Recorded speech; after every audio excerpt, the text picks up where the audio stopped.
Posibleng pumalo sa 1.3 milyon na pasahero ang inaasahang dadagsa sa NAIA habang papalapit ang undas. Alamin natin ang sitwasyon ngayon sa NAIA. At live mula sa NAIA, nandyan si Gerard de la Peña. Gerard, kamusta ba ang mga pasahero dyan? Nikki, sa ngayon hindi pa ganoong karami mga pasahero dito sa Ninoy Aquino International Airport Terminal 3 pero inaasahan ng mga otoridad na mas marami ang babiyahe ngayong undas kumpara noong 2024.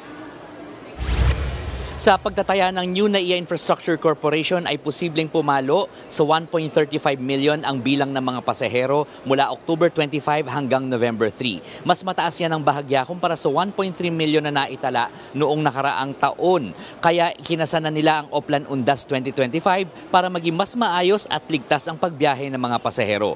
Nag-deploy na ng karagdagang personnel ang kumpanya at may koordinasyon na rin sila sa iba't ibang ahensya ng pamahalaan, partikular na sa Bureau of Immigration, Office for Transportation Security and Bureau of Customs para masigurong may aalalay sa mga pasahero. May karagdagang police visibility na rin at may mga assistance counters para sa mga pasahero. Sa ngayon ay kung maaalala natin, Nikki, ay 1 taon na simula na mag-take over ang New NAIA Infrastructure Corporation dito sa NAIA at marami na rin pagbabago katulad na lang dito sa Terminal 3 ay merong mga self-check-in at saka self-bag drop kiosks.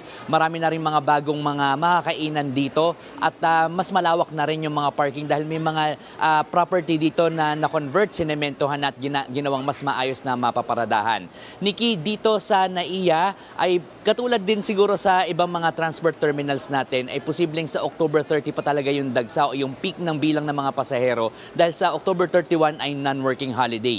Inaasahan naman magsisimula magsibalikan ang mga bakasyonista sa November 2. Nikki. Yan ang Express Report ni Gerard de la Peña. Mga kapatid, Nikki de Guzman po. Para sa pasada ng mga rumaratsyadang balita, mag-follow at mag-subscribe na sa social media pages ng News 5.